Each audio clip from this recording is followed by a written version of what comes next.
Eto mga sangkay, nakakatawa lang to, no? Hindi ko alam ano nangyayari sa mga DDS. No? Hindi naman lahat, no? Nasisiraan ng, mga sangkay. Hindi lahat, kasi may mga kaibigan po tayo mga DDS sa mga matatalino. Pero ito, kasi marami po talaga sa side nila. Hindi ko alam kung ano po yung sumasanib sa kanila.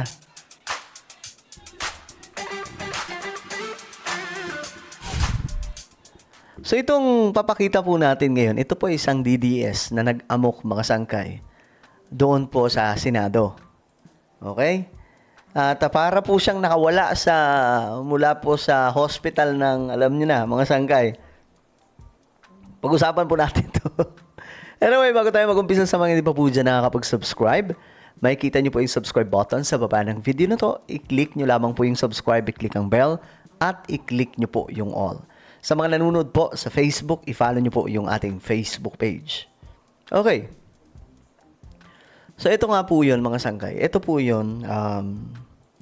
So, ko lang ipakita to kasi gusto ko bigyan ng advice sa mga DDS na wag niyong gagawin to. Kasi kaya kayo sinasabihan ng mga BBM supporters na may mga saltik, may mga problema sa, pag-iisip. Kasi nga, may mga bagay na ginagawa kayo na talagang, nakakatawa na siya. Nakakatawa na, nakakainis na hindi ko alam kung paano ko i-explain, Pero ito, tingnan niyo po ito.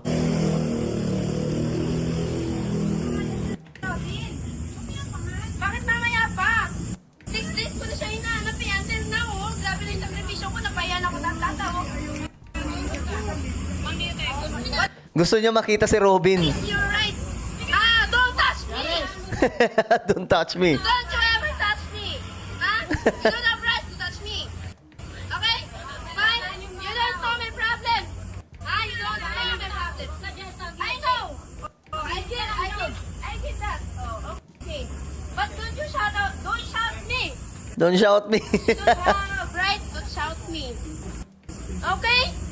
If you are police, I respect you. I salute you. Pumipiyok pa eh. But don't treat me like that, ha? Because you don't know me. You don't know my problems. You don't know my struggles. Ha? So go there. Ha? Huwag niyo ako ginaganyan, ha? Oh, palis. Walang nagawa yung mga pulis, no? Meron din talagang meron din talagang tama eh.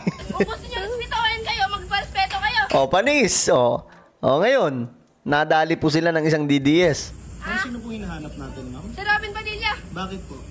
Kasi may kailangan ako. Anong kailangan niyo, ma'am? Personal problem. Masisira yung image ko, magpupulis din ako, masisira yung image ko pag sinabi ko dyan. Si Robin na yung gusto ko mausap in person.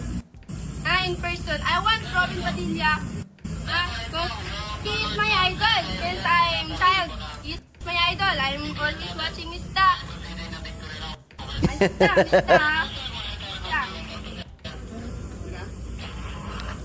Kaya bakit yung ko pinipigilan?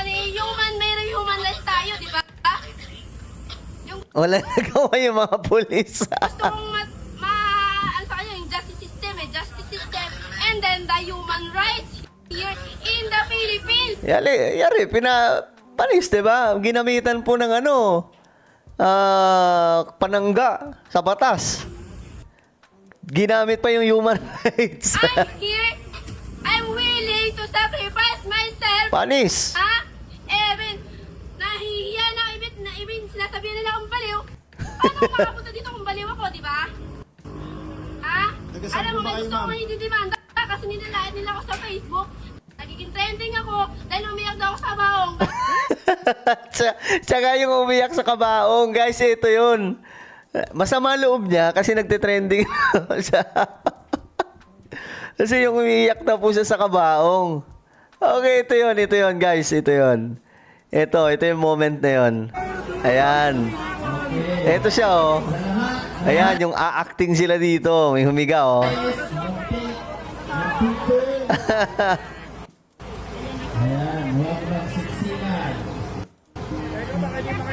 Yan. Tapos magkano sila? Ayan na.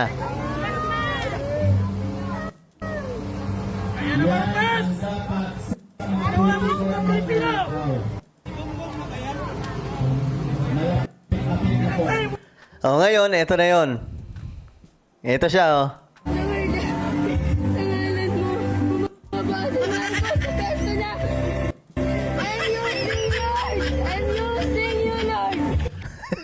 So, some of you might be wondering kung nasaan na ang kabaong girl na ito na tinanghal na Best Actress ng mga DDS noong June 12 Independence Day celebration ng Okay, so yan nga po siya mga sangga. Ito yun, oh. Ayan, ito siya, oh. Nagpipray pa siya, oh. May Bible pang dala na maliit.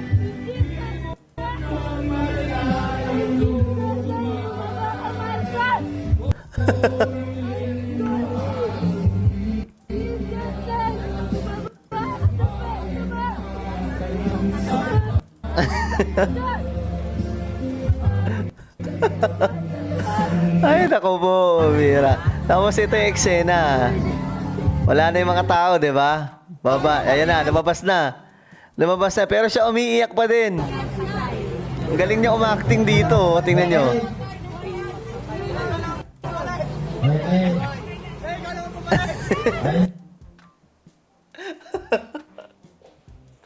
Ay, naku po. Diyos mio, Marimar. Ay, yung mga kasama niya, tuwang-tuwa din eh.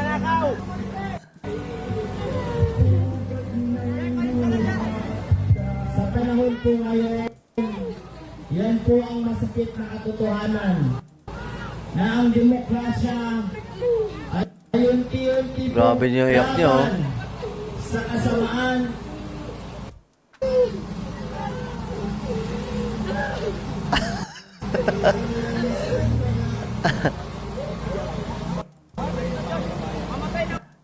Nakaw, huwag ang demokrasya ng ating bayan. I am calling you in Jesus' name. Ginamit pa si Lord. Okay, so ngayon mga sanggay, balikan natin to. Ito yon, nag-aamok siya. Daw akong binayaran daw ako nga. Kahit piso, wala akong binigay sa akin, binayaran ako. Saan po ba kayo, ma'am? Taga-Kapis. Kapis! Plus, Pilar Kapis. Apelyido ko, Patricio. Pero hindi ko sasabihin yung pangalan ko Kasi masisira yung image ko eh. Hindi pa ba't sira? Okay, ito siya mga sanggay. Sabi sa caption, tell me your DDS without telling me your DDS. I know. Oh, I get that. Oh, okay. But don't shout me. You don't have right to shout me. Nagawa si Mama. If you are police, I respect you. I salute you. But don't treat me like that, ha? Because you don't know me. You don't know my problems. You don't know my struggles. Ha? So go there. Ha? Huwag niyo ako ay, Kaya nasasabihan sila no na may mga may mga sometimes kasi nga po may iba din po talaga na ganito ang ginagawa. So nadadama yung mga matatalinong DDS. No? I Ayun know. oh. Oh, I get that. Oh, okay.